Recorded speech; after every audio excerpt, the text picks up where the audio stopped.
What is going on, my good and nerdy people? My good and nerdy people. What is happening? It is your Normie Sensei, Master Country with Normies Nerds. Let's, oh Lord, let's go ahead and step into the dojo, but the dojo don't want to have Frank for a brother.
All right. Let's try this again.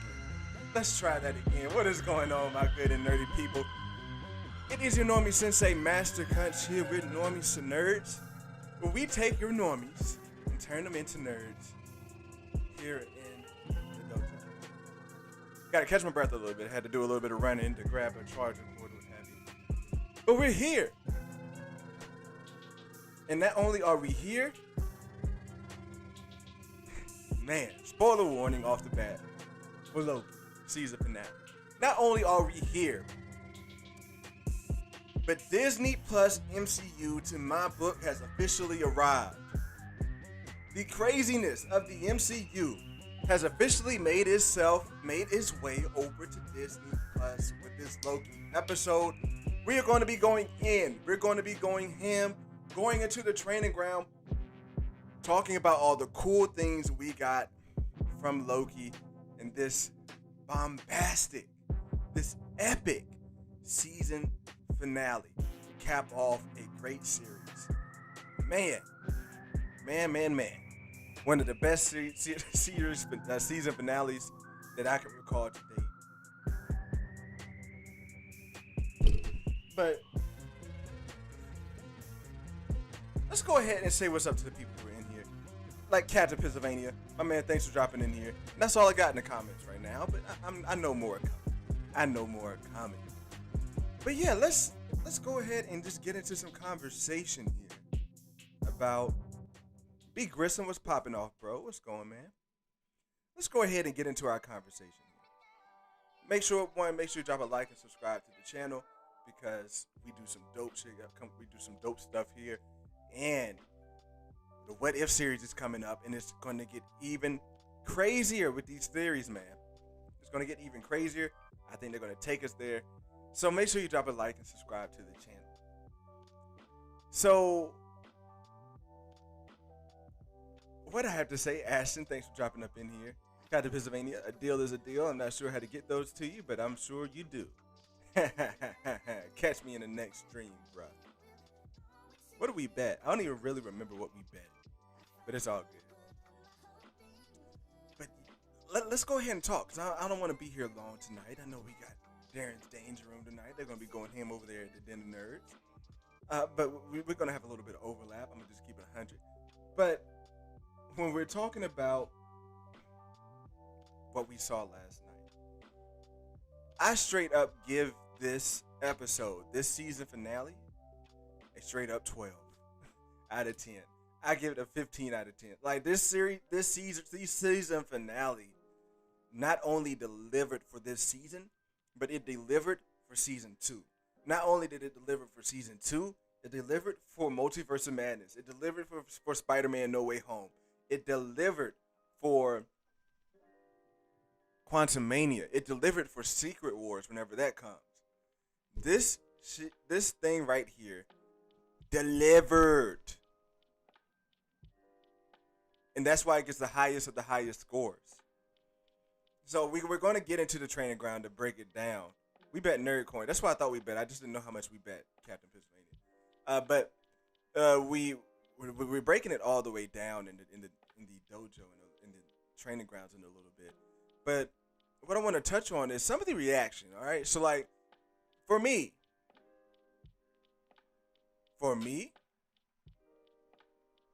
this episode was epic, and I think for majority, except for maybe one person here, I think JD wasn't high on it. Majority of everybody that I've seen in here were going crazy over the episode. But I have seen some people in some Facebook group chats, have seen some other folks who said this was a terrible season finale. And I'm still trying to get a grips on why they feel that way. Still trying to get a grips on why they feel that way. Now, if you want to say there wasn't enough action, that's fine. But the things that I've seen were people saying that, well, there's still a lot of questions that hadn't been answered. People are saying, well, there's still a lot, like, we still don't know what's going on with this. We still don't know what's... But honestly, what did I tell you guys for the stream, on that 2-hour stream, which was brilliant, which was amazing. Thank you all for coming in on that 2.5-hour stream last night. But what I told folks was, like, my expectations were to come out of the TVA, come out of this understanding about 90% of what's going on with the TVA. But to still have something be held back for season 2. And is that not what they did? They set up a season 2 in a way that those questions that everybody wants answered, you had to watch season 2 to get. And what's going on, Star Wars MCU OGZ? You had to watch those to get and understand that season 2. So the way this episode ended, I am very high on season 2. I cannot wait for season 2 to come out. I'm hearing they're supposed to start shooting in January of 2022. I think that gives it perfect time for it to come out before Quantum Mania, which will be even more dope. We'll get to see even more Kang, I believe. But just the explanation, the tone that they set with this series, again, them going there visually. They took us there visually. Felicity, you ain't late. I know where you was at. It's all good, homegirl. They took us there visually. One of the most beautiful things that I've seen in the MCU. Like, come on. I'm just baffled, okay? Like, I can get it if you're a normie and you feel like this episode was weak because maybe you don't understand Kang. If you thought this episode was weak because you don't understand where we're going with it, I can totally get that and understand it. But I respect opinions here. But I cannot just for the life of me, I can respect it, but I can't understand. I do not understand how any nerds, anybody who has any idea what's coming up with Multiverse of Madness in the What If series that we just got a glimpse of, how anybody cannot be ecstatic about this episode. I don't understand it. Like I said, I can respect it, but I just don't understand it. Like, they gave us what we wanted. The last time, look, be real, when Kang popped up on the screen off that elevator, and like I said, we're getting into the training ground, but I just gotta like get my evaluation of the series off my chest, of the series season finale. I had not gotten that feeling from watching anything on television since I saw Luke pop up in Mandalorian. That's how much it really hit. Like, I was expecting to see Kang, but I wasn't expecting to see Kang in the middle of the episode. He who remains is who he really was in this iteration of Kang. But that had me like hype, man. Like, I wish I could have recorded my reaction, because that was one of the high points of the MCU that I've seen so far. Oh man, Felicity not gonna let last night go with this Cambodian breast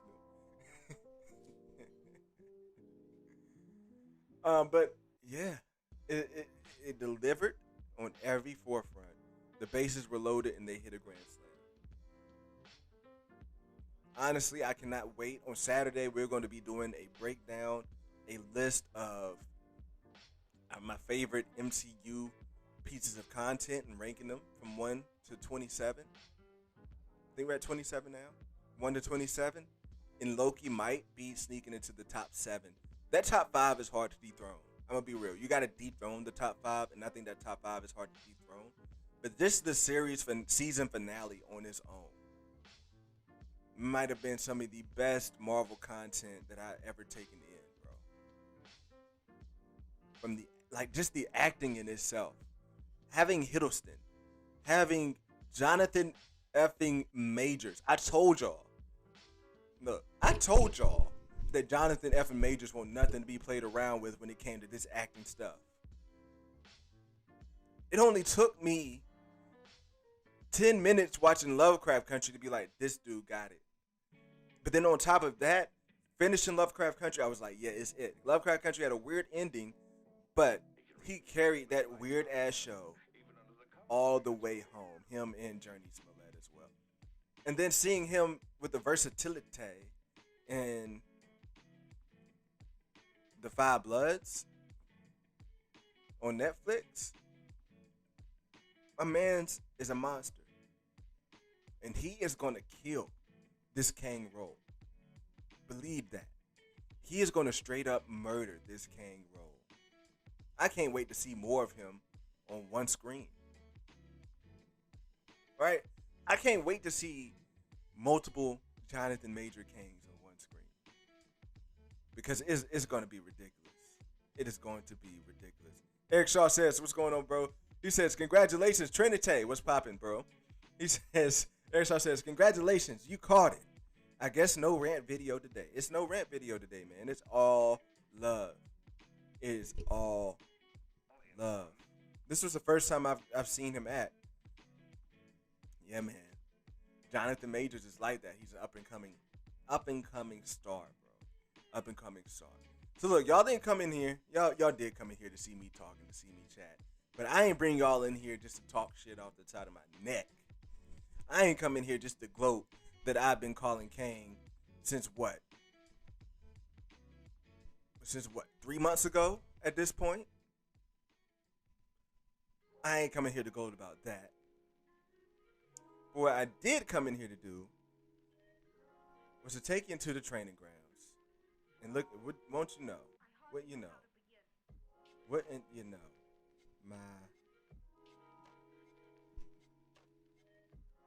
There we go. I'll take you guys into the training grounds here. Surprisingly good after that watch party Nikki talked me into. hey, I feel you. Look, I'm a bit tired myself. That's why we ain't gonna have that long of a stream. But I just want to run down through the series, break this thing down for you all. And like I said, we had a great time last night. A great time for that 2 hours and 45 minute long stream. I can't wait to do it again for maybe Shang-Chi. I can't wait to do it again for maybe the end of the What If series. I might do it for the premiere of the What If series and then do it for the end. I don't know. The premiere might be a little bit too much. But definitely for the finale of the What If series, we're going to do it. So I cannot wait to make that an ongoing thing here in the dojo. It was a great night. We experienced some channel growth from it, which is always dope. So, yeah, I'm very excited about that. What's going on, Vito? What's popping, bro? So, look. First things first. I'm going to come back to this point for the next 3 points here. Marvel.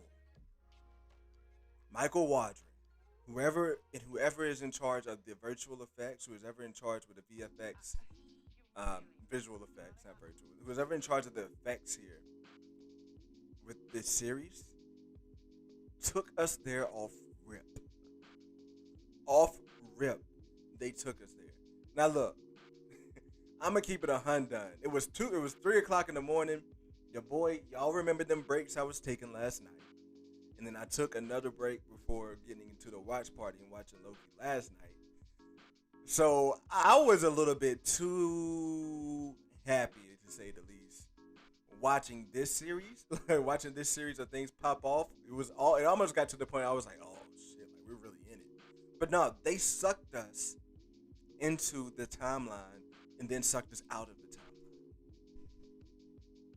So this opening scene setting the tone. That's what they did. The first 5 minutes of this finale, they set the tone. Coming out into limbo, I'm going to call this the limbo, and that's what. Let me know in the chat if you guys think this might be limbo. But coming out there and bringing us into limbo again, like taking us there. Now, when the trailer was popping off, my thought was, and I saw this shot in the trailer, I was thinking, oh, that might just be part of one of the timelines that got exploded, and that's a sacred timeline in the background. But no, that is the Citadel. I don't know what it's called in the comics, but they called it Citadel here, so that's what I'm gonna call it. Again, setting the tone for this episode. It was eerie from jump. From the time they sucked us in out of the universe to the time that they brought us here, it was eerie from jump. And something that in particular that I loved about this moment here was that you ever get a feeling that you might dig into something and it becomes bigger than what you would have expected, and you might not wish you had gone there. And most of these things, I've not experienced that in real life. Most of those things maybe have been in thoughts. But this is one of those moments to where, you might be maybe not be sober, and you have thoughts about life. You have thoughts about time, and you have thoughts about space. And you want to chill because you feel like you're getting too deep. Are you guys following me with that thought there? Like, you ever get so deep in thought that you like, let me chill because this is too deep. I don't want to think about this no more because it's making me like paranoid. It's making my anxiety go up. Let me chill. Let me not think this hard into it no more. Let me know if you guys have those type of feeling. If you feel what I'm saying. What they did, and I wish I would have thought about this in my notes and would have put this on the screenshot here. But what they did with this scene here, setting the tone with this, Sylvie had that thought, like, yo, they've gone through the void, that's still kind of earthly, but now you're stepping into limbo. You're stepping into this world where it is just a freaking rock, and you see the timeline around you, and they're wondering what the hell is happening. There's no turning back at this point. Honestly, when they showed the castle up close for the first time, the Citadel up close for the first time, when they showed that, it was like, it felt like I was in Lovecraft Country a little bit. I don't know if you all gotten to watch Lovecraft Country. I don't think a lot of you have in here. But it felt like I was in a Lovecraft Country episode for a little bit. Because that's the last time I got an eerie feeling. There's a mansion in the Lovecraft Country that gives you an eerie feeling like that. And that's what I got in here. Is that, yo, this is deeper than anything that we've gotten. And believe me, I was here for Thanos. When he was like, when we were pulling up to Thanos, we were pulling up to nowhere, and pulling up to Thanos' ship, I did not get an eerie feeling about anything in the MCU like I got an eerie feeling about the Citadel. The Citadel was very eerie and very, very creepy. Obi-Wan the homie says Lovecraft Country is dope. It definitely is, man. You got two actors in here you got an actor and an actress who are in here from Lovecraft Country. Because B-15 was in Lovecraft Country. And if you want to doubt B-15's acting skills, I encourage you to go watch Lovecraft Country. Because her performance was out of this world as well. Everybody in Lovecraft Country, if you ask me, pretty much killed it. Even the little kid. But B-15, Jonathan Majors killed that. But back to the topic at hand here. Just the design that they made. The designs that they made here were epic. The designs they made. So like when we got in there, we saw the statues for the timekeepers, and you realize like, dang, was this a layer for the original timekeepers? Like those questions start coming off. So they did a good job in these first few minutes setting us up with the tone of what we were getting. Now, where they played with this was homegirl popped up. Let me know in the chat. What was y'all's thoughts when we first saw Miss Minutes? What was your first reaction? I'm gonna be 100. My first reaction when I saw Miss Minutes, I was like, no! Doom Patrol, no! I was gonna flip shit. I was gonna lose my mind. Jason Stroke, what's going on, bro? I was gonna lose my mind if it was Miss. Like at this point, I was like, dang, are they really gonna go Miss Minutes? I thought I was gonna have to give Cap all of my nerd coin. I was like, dang, are they really going here? But to keep it 100, she added to that creepy ass aura that was going on there. She was awesome, Jason. She was very much awesome. I was still here for the ride, but that was in my head. I was like, no, they're gonna go with her. But I was still there for the ride because it's weird. She looks like a projection, but she was scaring the hell out of Sylvie and Loki. What's up, Nikki? Cap just mad because we ain't got Scotty Summers yet. She was scaring the hell. If you didn't notice, she was scaring the hell out of Sylvie and Loki. Like, you're telling me this projection was making, if you didn't notice, they were making Sylvie and Loki back up around that little room they were in. And I kind of regret it. I don't think I got a lot of shots of Sylvie and Loki in this for this training ground session, but it's all good. I should have got some more. But yeah, they didn't show a lot of that. Like, I mean, they showed a lot of them like backing up, holding their swords up. I don't know what they expected to do against Miss Minutes, but they were scared to death of her, and I was too, to keep it 100. I think that offer that she made was straight up bullshit. I think that it was just, if they taken that offer, they were going to get pruned, and I think they called bullshit on that. But yeah, it was, Miss Minutes was dope. Seeing her, now we know that Miss Minutes is one entity. Miss Minutes is one being, because her from Miss Minutes explaining why it took her so long to Ravana. When she went back to Ravana and she explained, sorry, it took me so long, I had to get something else in order.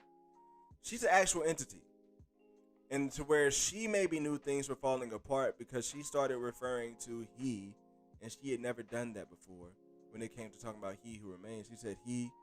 She's always saying he. And Ravana was like, he? Those are the files that he wants you to have, that he said you needed. And talking about he who remains, talking about Cain. So they solidified her. So I want to find out more about Miss Minutes in the season 2. If Miss Minutes will live on in season 2, I think she will, and I want to find out more about her in season 2. I think they gave us just enough to show that she, one, is someone who can go from time to time. Like, is someone who is like one entity. Miss Minutes is not a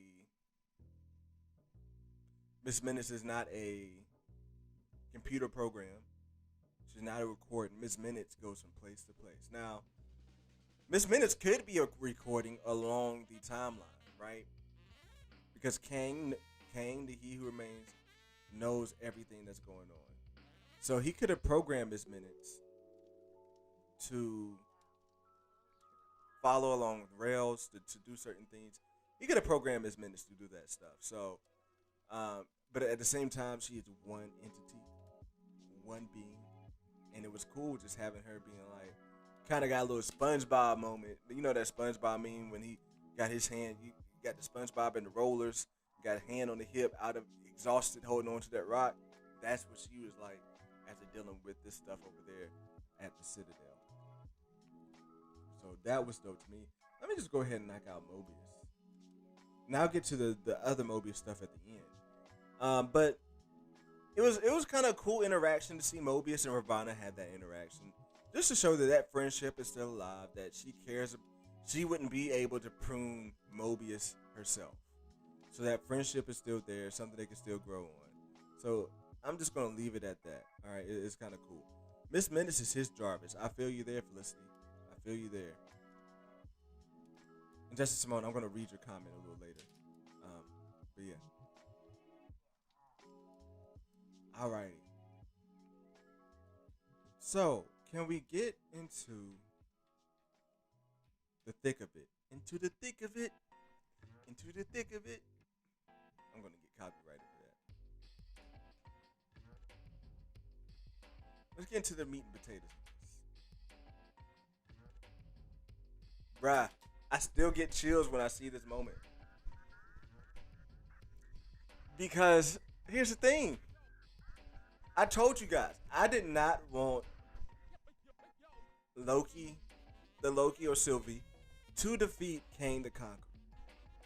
Before, if we saw King the Conqueror, I didn't want them to defeat him at all because that throws off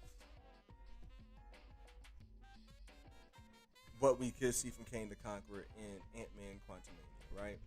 Like, I didn't want to belittle Kang the Conqueror before Ant-Man Quantumania. But they were brilliant in having Kang the Conqueror be he who remains. That's who he is in this scenario. You can call it any other thing, but what I'm calling it is what Miss Minutes called it and what the credits called it was he who remains. No confirmation on that quantum realm, I know, right? And I'm going to probably bag off of that a little bit. It might not be in the quantum realm. And still, it could be. We could get that in season 2, but I don't think that's the case there anymore. We could maybe get that in Ant-Man Quantumania, but season 2 comes out before Quantumania, I would think. So, again, this setup here, was anybody, let me know in the chat, be real, were you expecting Kang the Conqueror to be on this elevator right here? He who remains, Kang, that's who he is. He's Kang the Conqueror, but he's he who remains here. Were you expecting him to be on this elevator here when the doors open? Because I damn sure wasn't, bro. I was not expecting Kang the Conqueror to pop up right there. And that's what, like, so the tone, like, again, taking us there, giving us what we need, paying off on those Easter eggs that you laid out, giving us all of that, that is exactly what they did. And it explains why you have all of those Easter eggs in the void. Because Kang the Conqueror had been doing this work to prune all of these other Kangs.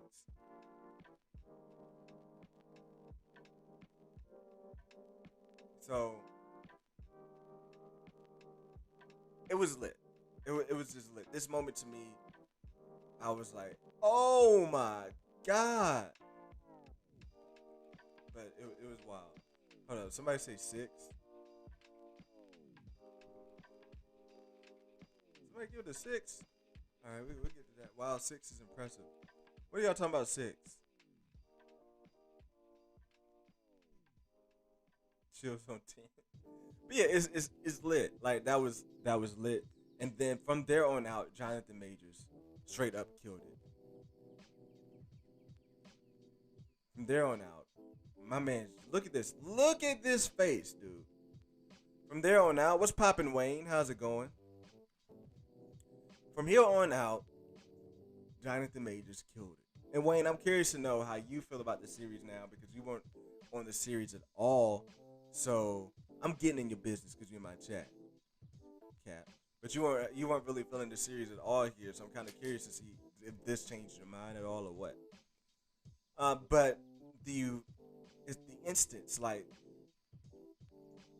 I don't know if he was deranged, if he was maybe lonely, or if he knew that things were falling apart. It was coming up. If he knew that the moment was coming up to where he would not know what was happening next, he knew his death was coming, pretty much.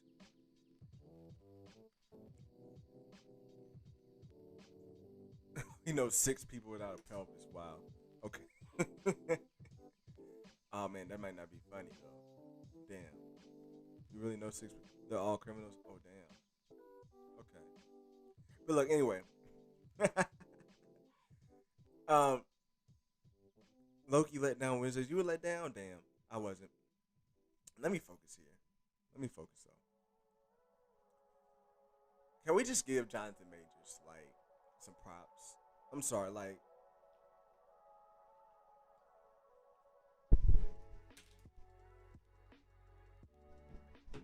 he was everything to me in this series, in this episode. He left it on. He left it on the table. I was not expecting to see him this early, or in this fashion. But his mannerisms, the way he acted things out, the way he laid the offer on the table, the way he laid this offer on the table to them to take over the TVA, and that he was trying to really convince them to believe him was believable. Like, yo, I really believed that that was actually Kang. I really believed that, yeah, they're not going to kill him in this instance.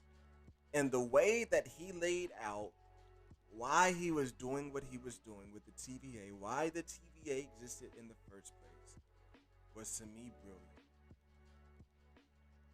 Brilliant as hell.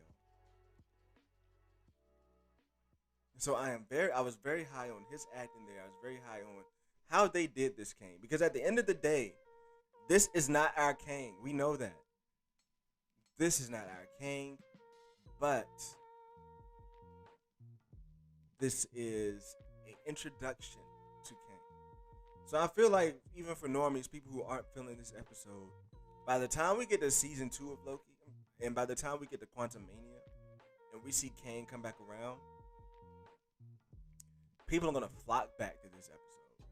They're gonna run back to this episode trying to understand shit. Now that's what I'm trying to tell you in the first place. Is that this episode wasn't meant to end all discussion. This episode wasn't meant to answer all of our questions. This episode was meant to make us ask these questions. This episode was meant for me to be breaking this shit down for the next week. To be having theories come out here that'll last me until What If comes out. That's what this series finale, this season finale was meant to do. And that's what Kang did. You have questions still. Was Kang lying? Is he lying? I feel like he's telling 90% of the truth, but part of me wonders if he wanted to be killed. Part of me wonders if he was manipulating things so that he could be killed. I wonder that. Because what comes after him being killed are a bunch of Kangs. And is that something that he could want? Is that something that he wants? Like, he took over the TVA. Maybe he wants them to kill Kangs to spout out as many Kangs as possible. Yeah, that was dope. So let me go ahead and we're going to run down through his history, which I think, again, it reminded me a little bit of Wakanda and how in Black Panther, how they were explaining with the vibranium the history of Wakanda. But yeah, the history. So here's the thing: people are like, well, is it Kang? Is it Kang? Shut your mouth. You're really at this point trying to look for something to not like. And believe me, I am in these dumbest ass Facebook groups. I don't know why I'm even still in there. But I'm in these dumbest of dumb Facebook groups where people ask these questions. I know it's Normies to Nerds. There's no question that's too dumb. But it gets frustrating a little bit when the obvious is in front of you. And it's not the asking if it is Kang. It's the arguing that it's not Kang. Knowledge can make you crazy, Felicity says, and that's clearly what happened to him. That's facts. It's clearly what happened to him. Also, to where he's been in that limbo, is clear that something was going on with him because he was glitching. He was glitching, and I love that fact about he was glitching. So you're right, Felicity. It drove him crazy. So, yeah, he lays down the history of Daniel Richards right here, 31st century. I think it's cool because, like, while some people might say, well, you're race swapping, like, does this mean that the Fantastic Four because people do believe that Kang is a distant relative of Reed Richards or Doctor Doom, and no, I don't think so. I don't think that this means that they have to be black. There's a lot of things that can happen over the course of 1,000 years. One of those things is interracial babies. One of those things is your ancestors turning from one race to another in a matter of 2 generations. Um, we're all the human race at the end of the day, right, folks? All love. But that complexion can change in a matter of 2 generations. In your lifetime, the complexion of your ancestry can change. And that could just be what happened with Kang. But I can't wait to see more from Kang in this time period. Also, as well, the way he went through the Kangs meeting Kangs, after understanding that the multiverse exists around the same time, which is ridiculous, that they all felt the need to meet each other. Now, what's interesting is that when Kang met Loki and Sylvie, he said, "Two of you at once." Unnatural a bit, but cool. Like, but whatever he said after that, like that was like a little bit like, okay, what do you think about what you did? So yeah, that's a little funny there. And then also, like, come on, the confirmation, Kang the mother effing conqueror right here, bro. Kang the conqueror right here, conquering worlds. He even said, "Some call me conqueror." That's why I don't think that this was Immortus. I honestly think that this could have been the original, like the main timeline Nathaniel Richards, or just especially Nathaniel Richards that just wanted to save the universe, and here it is. Here's how he did it, and he's not trying to inflict his own will on anybody. He's just really trying to stop these other Kangs from coming out. Or was he?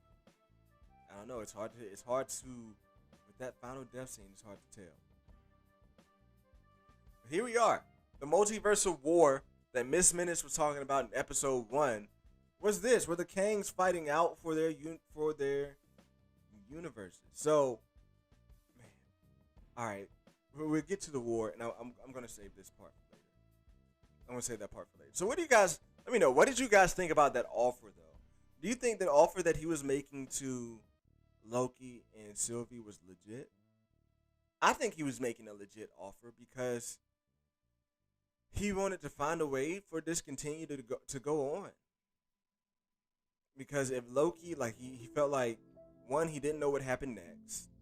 Like Loki, it's funny that the Lokis have something to do with the end of time, as we know it, as he knows it. He had no idea what happened next. I was really trying to see if I could detect some differences in the way that he was talking, or in his confidence, after he got past the point of where he knew what was happening. I actually tried to get to that point, but I didn't really see that much of a difference. But what do you guys think about that offer? You think that offer was real?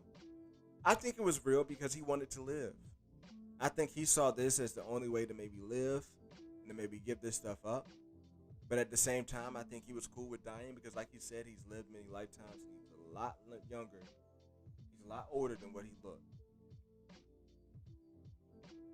I think the offer was buying Ravonna time. That's possible. I don't know. Like, Ravonna still seems to be in the dark somewhat, though.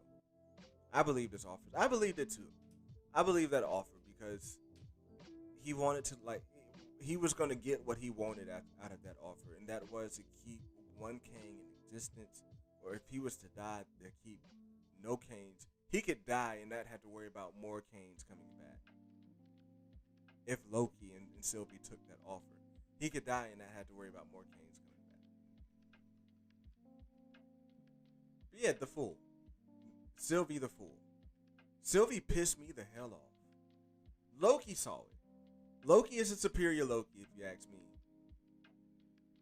Loki is a superior Loki, if you ask me. Because regardless, here's the thing. I don't know if he's laughing at her because she's dumb as hell and killed him and she just unleashed hell, or if he's laughing at her because he did what he wanted her to do. I'm trying to figure that out. Was he really just trying to set up so that multiple Kangs can come in? Here's the only thing though. He could have done that anyway. He could have let the TVA not prune these timelines and let all these multiple Kanes come in. That could have been what he could have done. But where my head is at is that he's really just laughing at her like she's a fool because she just killed him and denied the deal, and now everything's going downhill from here. And that was great. That was great. So yeah, that's my Kang talk. Like I'll get into it in 1 second of where I think we're headed with it as we come along here. So we see these timelines branch off, which I think is dope. One thing I wanted to point out is that we still have our sacred timeline. And I'll get to this in a second. We still have our sacred timeline here. So we still have our MCU proper. But at the same time, we have these branches. So you've heard me say before, this branch could be Amazing Spider-Man. This branch could be OG Spider-Man. This branch could be Into the Spider-Verse. This branch could be the Fox X-Men universe. And this branch could be their Days After Time. Days of Future Past, whatever that was.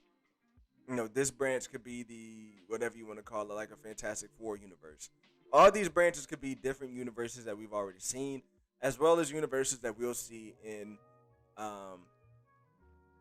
what's it called? What If? And I don't know if anybody else noticed this, and I suck again for not grabbing this screenshot, but you see I just love how I'm throwing myself around here. You see the timeline, like you see the main timeline here. Let me see it. So we got the main timeline going in this branch and then this branch and then this branching, but we get to the certain point to where the blue is not as strong anymore. This blue is losing its color, is losing its hue, is losing its thickness, and then boom, like the main thing splits off right there, right? Darth Chaos says, "What's going on, bro?" He says Sylvie pulled a Star-Lord. She damn sure did. So yeah, I think that's where we're headed, man. Like I think that's like kind of where my head is at. It's going to really explain the rest of this stuff here. So let's get into this point. What is going on? Right here, they seem to know what's going on. They seem to remember everything that's happening, what they did. And the screenshot of the time chart, of the timeline chart right there, shows hella timelines being brought about. They say they're for all time, for always, for all time, or whatever that is. For all time, always, whatever they say. They know what's going on. They know what they did. We cut to Loki being sad because he was betrayed by the love. And honestly, I thought it was going to go the other way around. I thought Loki was setting Loki was setting Sylvie up to be betrayed. But really, it was Loki setting. It was Sylvie just not giving an F and betraying her and being dumb. Again, he told Sylvie, grow the F up. And she should have. She should have. But what we get to is they don't remember. So how do we get to the point from just Fernie was popping, bro? How do we get to the point from them remembering what's going on to them not remembering what's happening? Is it a different timeline? Like is this a different TVA? Does each timeline have a TVA? Or did the person who won, did the Kang who won reset the TVA and set it up to their liking? And that person being Kang. It's seeming to me that whoever wins the multiversal war can create any type of reality they want. And that is huge because we're about to get into speculation of what I think is going on with the MCU moving forward. Just a little bit, and I'll get deep into those theories tomorrow during our stream. But you're getting just a little, like, if you win, you get to do pretty much what you want. And I think that this Kang here, if we go back to, and who do you guys think this is? Do you think it's a Mortis? Do you think it's just a Kang the Conqueror? Or do you think it's a Mortis? Let me know who you think it is. I think it might I'm leaning towards Immortus. I don't know a lot about Immortus himself, but I felt like if it was Kang the Conqueror, that helmet would have been on there. And it's interesting because it's clear that the statues were made the TVA timekeepers at the behest of Kang, at the behest of He Who Remains, who won the multiversal war and created the TVA timekeeper personas so he could run things from the shadows. But when it comes to this Kang winning, he's on top. He's on top, and he wants to be running things. So is that a King the Conqueror, or is that Immortus? I definitely think it's not the I definitely think it's not He Who Remains or anything like that. I think He Who Remains is gone. Or maybe we'll see him come back again and just win again at in season 2. And he's like, I told you, a cyclical thing. It'd be funny if I told you, bitch, it's cyclical. It's cyclical, bitch. But nah, that's like there's a couple of places where my head is at there. But one thing that stands out is what these folks were saying. Here, the people who don't remember. I don't even know if their names is Mobius and B-15 anymore. I don't know. I don't know this. I don't know these people. But regardless, she says, we got 65 branches going out. Does he really just want us to leave them? Right? You guys remember that. She said we have 65 branches growing out. Does he really just want us to leave them? So not only are the branches, I think what we have to see is that not only are the branches branching out to create a multiverse, but we have to remember that each branch leads to a Kang the Conqueror. That each branch means another Kang coming in. So this Kang wants these branches to be out there. So I think this Kang maybe wants a Council of Kangs. Maybe that Kang on the statue is Prime Kang, and he wants to have his Council of Kangs to have their army, like to be his army or whatever. And that can set up that huge scene, that huge epic story that we're supposed to be getting in Quantumania, is by having more than one Kang pop up.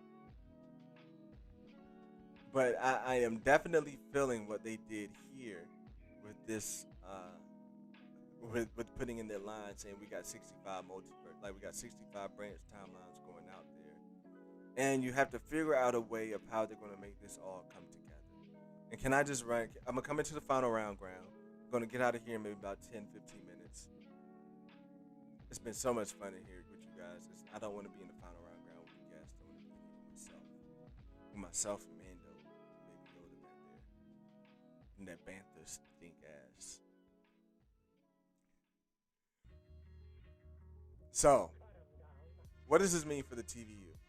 For the TVU, for the TVA. One, and when I say the TVA, I mean the MCU, which is pretty much now what the MCM, the Marvel Cinematic Multiverse. Can we say that? Can we call it MCM now? I'll wait till Kevin Feige does it. So,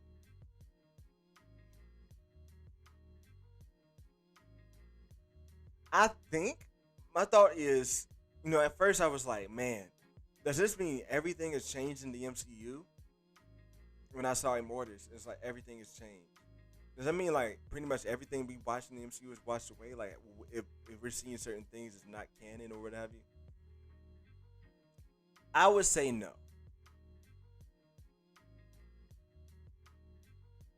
I would say no. Like I said, we still had that one timeline in the middle, the original sacred timeline, that I think is still going and will still be in the middle of everything happening. So that timeline, regardless of how you look at it, that sacred timeline is going to have the most branches out of any of these timelines, because that's just how it's set up. It's the root. It's the tree. That sacred timeline is the tree, and the other things are the branches. So I still think that we're going to be watching our tree, like the things that's happened in Spider-Man, the things that's happened in maybe Falcon and the Winter Soldier. Those things are all along this one timeline. So I don't think that's necessarily impacted. But where it impacts the stories is, of course, with the Spider-Man. And with Spider-Man, I think it's going to be the first time we see in live action that we're realizing this stuff is going on in live action. Now, I think Doctor Strange is going to get to know what's happening. I think Doctor Strange is going to find out about the multiverse and the What If series. But what's different about that is I think he's going to gain that knowledge and they're going to keep it moving. But what happens in Spider-Man No Way Home is that it's being taken advantage of, and that they're all coming in here somehow and going to hunt down Peter Parker. So that's where my head is at there. But where I think we're really heading to is Secret Wars, and I want to kind of send you guys down a Secret Wars than Doom. Like I'm kind of even more. This kind of got me more hip for Doom Battle World. The things that I've heard about Doom Battle World, I'm not hip to that in the comics, but the things that I've heard on Doom Battle World are being set up here in Loki and what happened after Kang took over. I read somewhere that Peggy might be in live action in Captain Britain in Multiverse of Madness. I don't know if you read that somewhere, if you heard me say it yesterday, Darth Chaos. Cause I said that, yeah, I was saying that like when we were going over that trailer, and I said it yesterday that I think that she is going to be that one character that starts off in live action because she's having that interaction with Doctor Strange. But this is the road we're going to go down. First off, What If is going to introduce us to the characters who are in the multiverse. Maybe it'll introduce us to the multiversal Avengers, but really it's going to introduce us to the characters that we'll see come in from the multiverse. That's what they're going to do there. When we get out of What If and we go into Spider-Man Far From Home, like I said, the implications here is that we now have a place for these Spider-Man to come from. And here's the thing.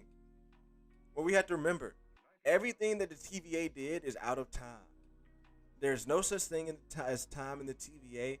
What they are doing in TVA not just impacts that 1988 moment, or not just impacts the 2018 moment. What they're doing in the TVA impacts all of time. They're not in a time period in the TVA. So, with that being said, letting these branches branch off because everything is happening simultaneously, these branches can branch off and explain where Andrew Garfield comes in here. And is I don't know why I always want to say Toby Garfield, but where Andrew Garfield is the Amazing Spider-Man. And that happened before this Spider-Man. So it explains how folks are different ages. It explains the Toby Spider-Man coming in. And the reason why they're coming in now at this point, because they're at different points in the timelines. At different points in their timelines. But at the same time, all this shit just happened because everything like blew up because we're at no point of time. That makes sense. I hope I didn't just lose you guys in talking about time. But yeah, it's they're gonna come in and take advantage of that. That's gonna be dope. I think it's all but confirmed at this point that we're gonna be seeing. If it wasn't confirmed yet, I think this pretty much just sums it up that we're gonna be seeing different versions of these characters. So circle that around to Multiverse of Madness. I think my thought is that the Spider-Man, all of the Spider-Man are going to be a Multiverse of Madness. That is what they're going to use, that second movie deal that they allegedly had before things might have gotten worked out. There's like 2 more movies on Spider-Man's contracts, on Tom Holland's contract. And that was for a Spider-Man movie and then like maybe a team-up movie. And I think that was definite to me that Spider-Man is going to be coming into Doctor Strange Multiverse of Madness and helping out there. And that is when they're going to be trying to figure out more about this multiverse stuff that's happening. So I think that they're going to go through the multiversal stuff with Wanda. I think Wanda's going to do even more to make these branches get out of control. And maybe make these maybe make Immortus Kang want to do something about it, and that leads us to from there to going into one Loki season two. So I think Loki season two we're gonna see what's going on with the TVA, what's happening there, and the answers with Renslayer, the answers with Miss Minutes, with Wild Mobius and C20, with Wild Mobius and B15 can't remember shit. I'm gonna get those answers there, and then that will lead into Quantum Mania. And here's the thing with Quantum Mania. I think we have to get at this point. I think we're going to be getting Doom and Quantum Mania, and I think that with Doom, like where we get the Quantum Mania, we'll have this whole war going on with we have this whole war going on, and not only also I forgot we get What If season two before Quantum Mania as well, and I think What If season two is going to introduce the idea of the Beyonders. It's going to introduce that idea. Maybe if they want to do something different than the Beyonders, whoever's going to be above the Watchers, who the Watchers are reporting to, I think that is going to set up Secret Wars and be a nod to that. But with this all coming together and how it comes together in Ant-Man Quantum Mania, I think it's going to be mania because we're going to see the Council of Kings. Everyone's going to be trying to defeat them. They might not win until someone by the name of Doctor Doom comes in and saves the day, and that's like I think Doctor Doom is going to be the one who is a victor in maybe Ant-Man Quantum Mania, and it won't be like I'm the supreme or anything like that at that moment. Doctor Doom could be somebody who was like an anti-hero or a good guy for the most part at that point. But we can leave it there. And if they get rid of Kang, and now everything is in flux. That once you get rid of Kang, now these multiverses are going to start to collide. Because I think that this Immortus Kang had an idea. Like I think the Immortus Kang or the Kang that's in charge had a plan using these Council of Kangs to keep these multiverses going at one time. That's why he's not afraid of these 65 branches coming together. So how we go from there to getting into Secret Wars is even crazier because then it's going to be against the Beyonders. Then it's going to be ridiculous. And I think that's really where we get, what's his name? We get Doom winning, taking over things, maybe taking over a TVA, or maybe just taking over the timeline of reality itself and setting up Battle World, which would be ridiculous. And that's where they can take us, man. And then at the end of Battle World, you can just reset us back up into regular reality and move forward with some X-Men. I want to see some X-Men. I want to see some mutants. But then we move forward from there with some X-Men stories. We move forward from there with some Fantastic Four stories as well. I just think a lot of cool stuff to be coming out of here and going on. And look, I am just hella excited for what's popping and shaking and baking over here in this nerdy realm of things. All right. So again, at the end of the day, the long way of saying, we got our mother effing Kang. We got our Kang. And yeah, tomorrow I'm going to be doing a more in-depth stream on how this sets things up. I've watched Loki 3 times myself, Obi-Wan. It's just been real. This has been real. So let me speed. I'm not going to go all the way back up to the comments because I do want to get out of here. I am exhausted, bro. I'm not even going to front. It's scary. Like I almost ran off the side of the road today because I was so sleepy from staying up last night. So I gotta get some rest. I gotta go to bed. It was a fun time hanging out with everyone here last night. So let me scroll back up. I don't think I'm gonna scroll all the way up to the top. I'll start off here with Obi-Wan. The homie says, I'm so glad I didn't get bonered, even though I was prepping for it. Facts, bro. I'm so glad too, man. Jason Schultz says, I love hearing Tara Strong discuss the character. I just love me some Tara. I gotta see what she was saying about the character. Justice Simone says, I give it a 7. I think it could have been executed better. The beginning was awesome. I think Marvel has a problem with dark themes. I realize Immortus was supposed to be crazy and delusional. Go back and watch those Thanos end credit scenes or the beginning of Infinity War. Killmonger was ruthless.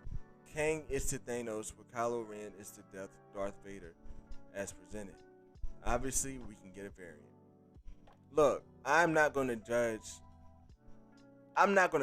this Kang at all, because this Kang is not the I want to rule the world Kang. He said it himself. There are much more worse Kangs than him out there. But it kind of fumbled first impression in my opinion. To me it didn't. Because it was just a perfect way to explain these Kangs. If we got a Savage Kang, they wouldn't have gotten any explanation. If they had put in a real Savage Kang, we would not know what the hell was going on right now. And we wouldn't be getting a season 2 of Loki. Because he would have straight up killed him. He would have got rid of him. Disposed of him. So I can respect your giving it a 7, Justin Simone. I just can't agree with it, man. I respect your opinion with the 7, but I can't agree with it because they went dark, and I don't think it got light. I think he was crazy. I think Kang was crazy. Like, I think this end of time, the He Who Remains was crazy, and the fact that he knew he was running out of time because he had no idea what was happening next. He knew he was running out of time. It was driving him delusional and crazy. He was doing what he was supposed to do, and I don't think that was a Mortis at all. I just think that was He Who Remains. I'm gonna leave it at that. I think that was He Who Remains because he said, she's still calling me that. It's not like he was denying it. He realized that he was He Who Remains. And I think that if he had been called Immortus, he would have mentioned that in the names he was called. It's all love, Judge. Like, I see where you're coming from, though, Justin. I see where you're coming from. But I think Marvel did a good job with their darkness a little bit. Hey, Justin, and I have to say, I give it a 9 because they went big instead of went home. Facts, Obi-Wan. Facts, man. Geeky Gambit, what's going on, bro? Miss Minutes is so eerie. I ended up loving her. Me too. Miss Minutes was popping. I want to get a Miss Minutes clock. I don't. I don't need that in my house. I don't need that. Get out of my house, Miss Minutes. What I be saying? Get out of my house. Had to bring that back. Too bad Mike Porter ain't in here. Captain Pennsylvania says you can never trust a person without a pelvis.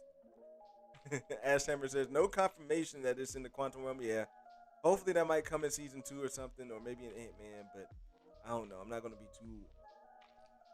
rambling on about that theory as much. But it's still something that I could believe. I hope it's possible. I hope it's true.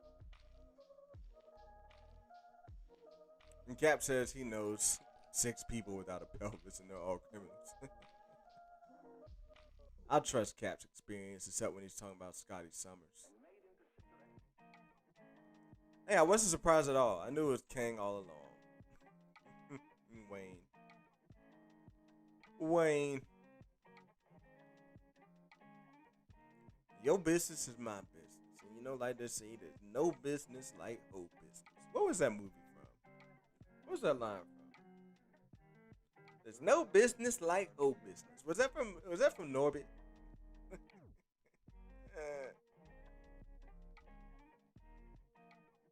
It was all of the above. Cap gave it a 12. I feel you.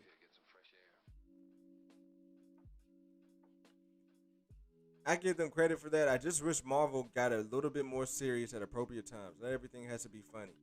Justin, like, I don't think that was funny, bro. I wasn't laughing at that Kang, at that He Who Remains.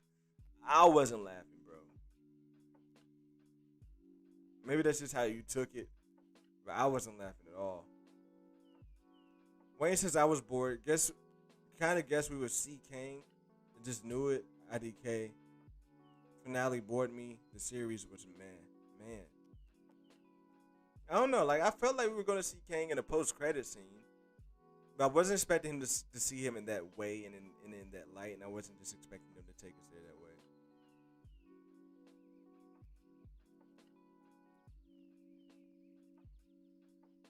I was back home by 10:30 a.m. Says Star Wars MCU. Oh, Jeezy. I feel you, bro. The story was good. The acting was strong. The visual effects pretty cool, but pacing and the way it played out just bored me overall. Says Wayne. Okay, Wayne. I can hear your gripes. That episode is in my top three. Anything MCU, anything's ever. Look, Jason. That's facts, bro. Like I don't know. Like I'm struggling to put the whole series in the top five because the whole series didn't deliver like that. But if I could isolate this episode for somehow, it might be top five. Like just the ride that it took me on. Yeah, he. All right, I got some Lovecraft Country fans in here. He killed that thing. Killed that thing. Killed that thing.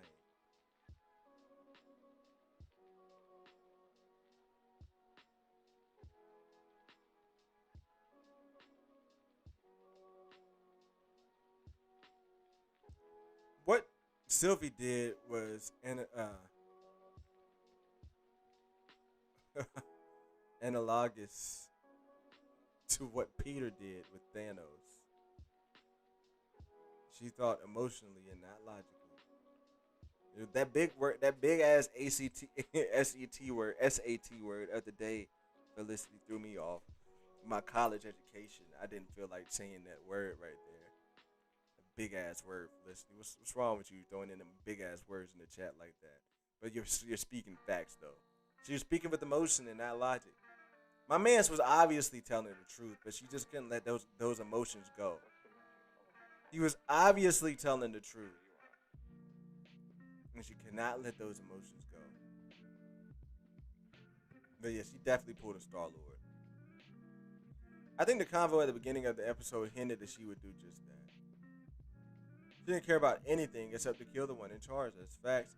The timeline doesn't have enough colors. It needs more representation. More yellow, more red, says Wayne. Wayne. Just Fernie says, variant Loki's versus Avengers. Variant Loki slash Avengers versus variant Kangs in season 2. Yo, that could be dope if the variant Loki's versus variant Kangs happens in season 2. And if they want to end the Loki series like that, I could be cool with it to lead up to the seriousness of Kang in Ant-Man Quantumania. But I don't know. I don't see that happening. I think Loki is going to be a series that just explains what's going on. I'm not going to be expecting to see a lot of action in Loki season 2 to keep it real. I think we'll keep it right where we are.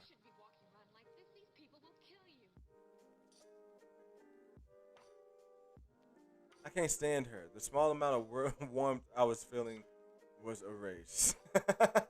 Nikki. Dark Chaos says, IDK, I personally don't think so. I agree with your latter part. Seems like a reset, alternate timeline now where events didn't play out as they did previously.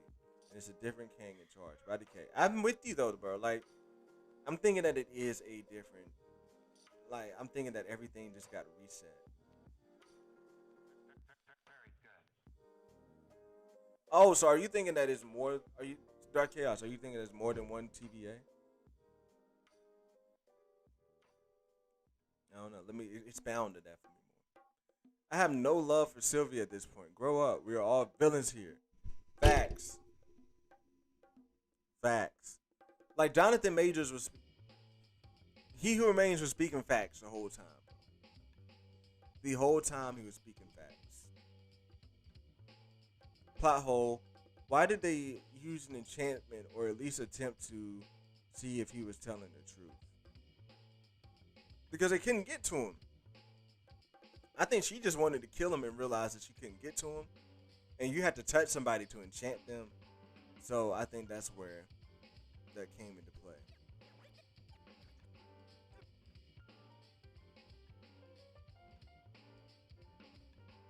Ashton says, "Was it weird to you that he didn't have blue skin? I didn't care that much about Kane, so I don't know how people felt about it. But I think it was barely. I think it was. I thought it was fine, honestly. Oh yeah, he's not always blue in the comics from what I've seen in the research. Like I said, I haven't gotten a chance to read the Kane comics, but those are up on my list right now. But from what I've seen in my research, he wasn't. He didn't have his blue stuff on. And didn't really don the outfit until a later time. So it could even be after the Immortus, like the Kane that we see in season 2 of Loki, could be different than the Kane that we'll see in Ant-Man Quantumania.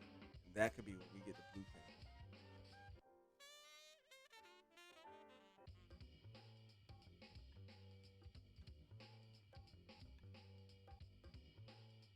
TVA is outside of time, so it's not like there's multiple TVAs. I think it's the same TVA in the variants, in the same variants, but the mind just might be wiped over again because the new King is already in control. That was my first thought, Ashton. The new King's in control in this new face. Free the blue, says Dark Chaos.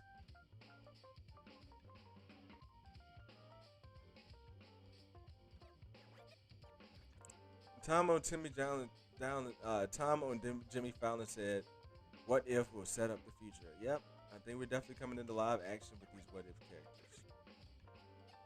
It's weird because it's weird to Loki because no time has passed, but in reality, all the time has passed because the TVA is outside of time. So relative to Earth, Loki has been gone from the TVA for years on years. I think.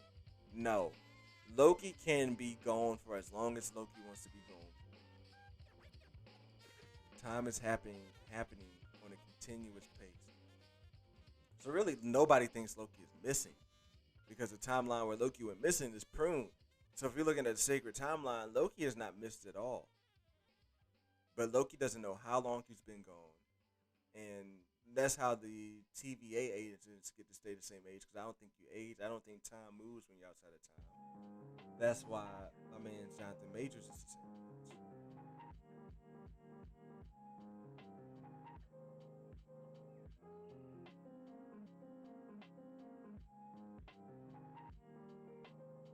For sure, Spider-Man 3 is going to be whack. Oh, dude, don't say that. Dark Chaos, don't say that. All right, yeah. Again, happy birthday to the moderator, Ashton Kane Gang all day. I am going to go and get some sleep, man.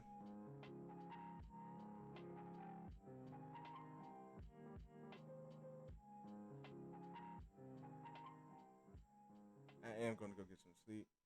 Marvel and White Silk deserve a shout out too, playing the long game. For real, they really do. Keep what you do. Keep doing what you do, Kendall, and love the pre-hype for Loki. Hey man, thanks so much, Obi-Wan the homie. I appreciate that. I had a great time with you all last night. It was rewarding to be in here with you all last night. Shout out to Miss Sensei for allowing me to keep the dojo open at late hours, which I'm pretty sure she didn't mind because she was sleeping anyway. No one TVA, but I can be wrong. No, one TVA, but I can't be wrong. It would just be crazy and confusing if there are multiple TVAs. I'm with you there too, Dr. Chaos. I think it would be too much if there are too many TVAs. But I am curious to see like what switched, what made them. It felt like the color palette changed a little bit, but it could just be in the rooms they're in. But I'm just kind of curious as what changed for them to not remember. Yeah, sorry to yawn. I gotta get some sleep. I'm heading out. Like I said, every day, go watch something nerdy. Tonight, go rewatch Loki. Have some fun with it. Go watch some Star Wars. Go watch some Bad Batch. Just have fun and watch something and share it with the normie and bring them here so we can turn them into nerds. Come back tomorrow night at 11 o'clock. We will be talking about more theories about where this could lead into with other projects. I'll be really explaining out my points and have more notes down on that and spitting out some dope theories about Spider-Man, how this could set up Spider-Man, and then also how this could set up Doctor Strange and the What If series, and then also as well Quantumania. I may even have some more theories on season 2 of Loki. But with that being said, I'm gonna go ahead and get out of here. Much love, y'all. Be safe. I will see you all tomorrow. Continue to keep this going. Let's keep the grind going. We are on the grind to 250 subs. We had a very productive day yesterday, getting in the new subs that we got. It was dope. It was awesome. But let's continue to grow the channel. Share it out. Share out our tweets. Follow us on Twitter. Share those tweets out. Retweet us. Bring more people in here so we can reach our goal and grow this thing together. Because the more people we get in here, the better the show will be. I promise you that. So, without further ado, I will catch you guys on the next video. See you later.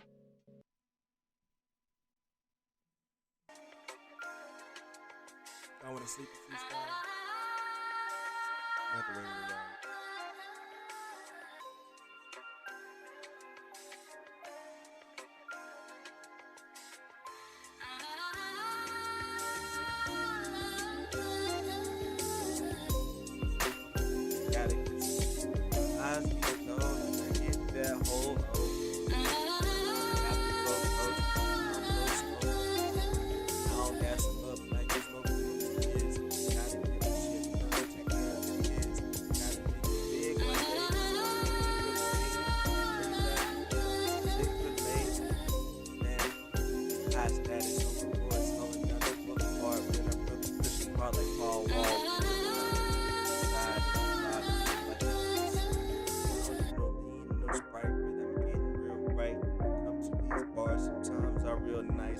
Sometimes it's made light on like a New York dance. I got all these fans in Loki trance. We're gonna kill it next time.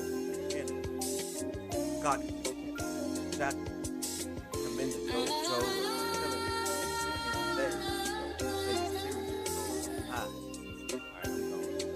I'm out. See y'all later. It's fun. I will catch you guys tomorrow night. Make sure you come back forward. It's your boy going to sleep. Captain Pennsylvania, if you still in here, I see you on the next stream. I want my, you don't gotta get it. It was all fun.